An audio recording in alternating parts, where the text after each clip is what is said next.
는 발신기 스위치를 누르고 소화전 문을 열고 노즐과 호스를 꺼냅니다. 가능한 호스에 접힌 부분이 없도록 펴주고 노즐을 가진 사람이 물을 뿌릴 준비가 됐으면 소화전함의 개폐 밸브를 돌려 개방합니다. 강한 수압힘으로 노즐을 단단히 잡고 불이 타는 곳을 향해 물을 뿌립니다.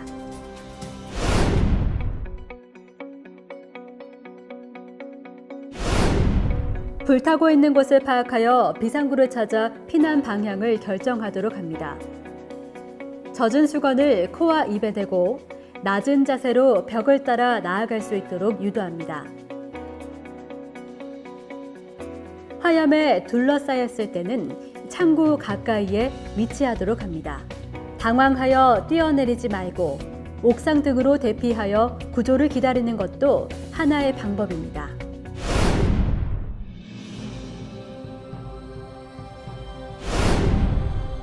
먼저 화재 상황을 신속히 파악하고 큰 소리로 화재 발생을 주변 사람에게 알려야 합니다. 그리고 침착하게 불이 난 건물의 위치, 건물 개요의 화재 상태, 갇힌 사람의 유무 등을 119로 신고해야 합니다. 인명피해를 최소화하기 위해 주민들의 대피를 유도해야 합니다. 이때 젖은 수건 등으로 코와 입을 막은 후 낮은 자세로 대피를 유도해야 합니다. 아래층 세대에서 불이 난 경우에는 계단을 통해 밖으로 대피를 시키고 아래층으로 대피가 곤란할 경우에는 아파트 옥상으로 대피하게 해야 합니다.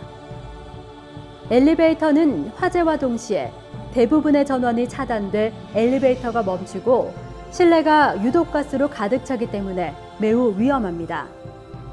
복도와 계단을 이용하여 5개의 안전한 곳으로 대피해야 합니다.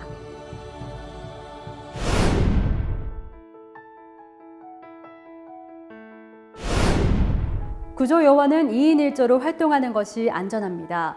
구조 활동 중 사람을 발견할 경우 먼저 생사 여부를 확인하고 부상자 발견 시 상처를 확인하고 상처 부위를 조심하며 의료팀에게 인도합니다.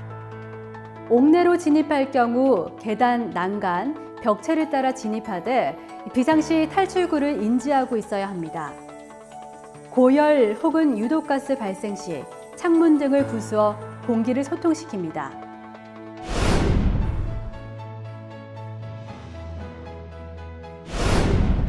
소방차의 원활한 진입을 위해 차량과 보행인을 도로 한쪽으로 이동시킵니다. 좁은 골목길에서는 진입 차량을 통행 금지 또는 우회 통행토록 유도합니다. 소화 작업 요원 및 이에 관계되는 사람 외에는 현장 출입 및 통행을 금지시켜야 합니다.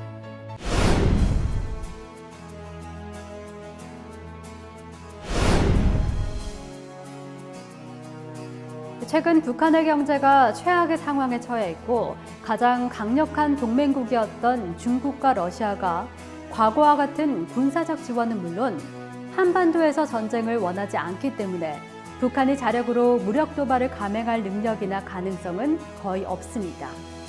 그러나 전쟁은 우리가 전혀 예상치 못한 사소한 이유로도 일어날 수 있는 것인 만큼 이에 대한 대비를 게을리해서는 안 될 것입니다.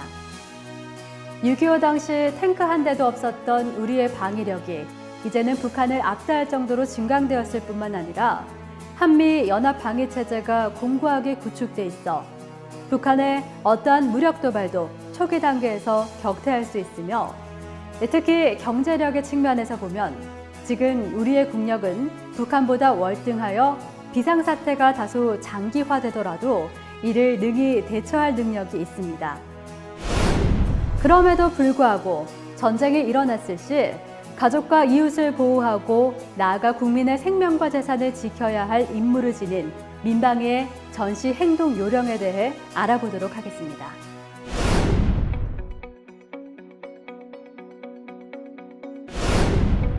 안전대피소는 민방위 사태 발생 시 주민의 생명과 재산을 보호하기 위한 대피시설로 민방위 대원들은 전시나 긴급 상황 시에 이곳에서 주민의 질서 유지와 함께 안전하게 보호해야 합니다. 정부 지원 안전대피소는 단기 대피시설과 장기 대피시설로 나뉘고 민간 소유나 공공기관 지하시설물을 대피시설로 지정한 시설인 공공용 시설도 있습니다. 지하차도나 지하보도, 지하철역 등 지하구조물과 그 기능을 수행하기 위한 시설들이 공공용 시설의 예입니다.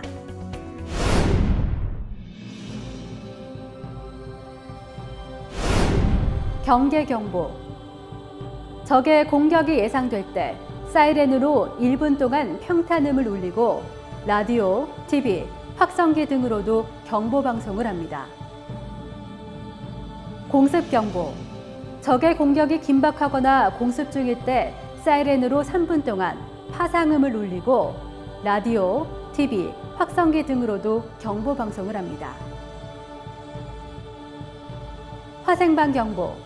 적의 화생방 공격이 있거나 예상될 때 라디오, TV, 확성기 등으로도 경보 방송을 합니다. 경보 해제. 적의 공격 우려가 없을 때는 라디오, TV, 확성기 등으로도 해제 방송을 합니다. 경보가 울리면 즉시 방송을 들으며 정부의 안내에 따라야 합니다. 밤에는 불을 꺼야 하며 부득이한 경우에는 불빛이 밖으로 새어나가지 않도록 차단하고 대피할 준비를 해야 합니다. 어린이와 노약자를 미리 대피시키고 평소 준비해둔 비상용품은 대피소로 옮겨야 합니다. 화재 위험이 있는 유리와 가스통 등은 안전한 곳으로 옮기고 외부 가스 밸브를 차단하며 전열기의 코드를 뽑습니다. 그리고 화생방 공격에 대비하여 방독면 등 개인 보호 장비를 점검하고 음식물과 우물 등은 뚜껑이나 비닐로 덮어야 합니다. 극장, 운동장, 백화점 등 사람이 많이 모이는 곳에서는 영업을 중단하고 손님들에게 대피 준비를 하도록 합니다. 공습경보가 울리면 즉시 대피해야 합니다. 안전대피소 등 안전한 곳으로 빨리 대피하고 고층 건물에서는 지하실 또는 아래층으로 대피해야 합니다. 운행 중인 차량은 가까운 빈터나 도로 오른쪽에 세우고 승객을 모두 내리게 하여 안전한 곳으로 대피토록 해야 합니다. 대피한 뒤에도 계속 방송을 들으면서 정부의 안내에 따라 행동해야 합니다.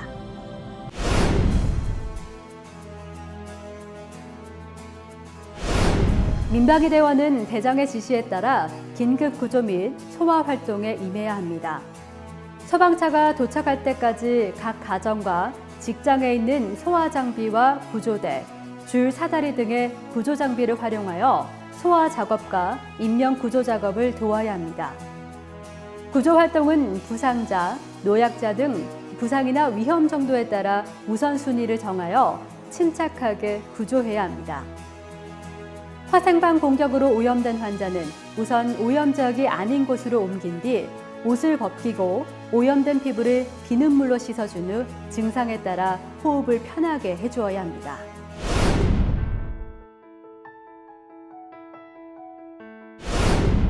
피해가 발생하면 민방위 대장, 반장, 읍면동 사무소나 파출소 등에 빨리 신고해야 합니다. 피해 현장에 차량과 주민의 접근을 통제하고 타거나 폭발하기 쉬운 위험물 등을 우선 제거해야 합니다. 각자 가지고 있는 도구와 물자를 활용해 응급복구 작업을 서둘러 피해를 최소한으로 줄여야 합니다. 화생방 공격으로 오염된 장비와 시설은 비눗물로 깨끗이 씻어야 합니다. 폭발물 제거 등 특수기술이나 장비가 필요한 경우에는 군부대 등 관계기관에 신고해 조치를 받아야 합니다. 지금까지 민방위 대원으로서 알아야 할 20가지 항목을 알아보았습니다. 본 민방위 교육은 우리의 가정과 일터, 삶과 행복을 지키기 위한 노력의 일환입니다. 가장 중요한 것은 비상시의 대비는 정부만의, 군대와 경찰만의 몫이 아니고 국민 한 사람 한 사람이 나누어져야 할 우리의 몫이라 생각하는 것입니다. 정부의 비상대책이 잘 마련돼 있고 나 자신이 나라의 주인이고 안보의 주체라는 사실을 명심하고 능동적으로 행동한다면 비상시에 잘 대처함은 물론 더 비상하는 대한민국을 꿈꿀 수 있을 것입니다.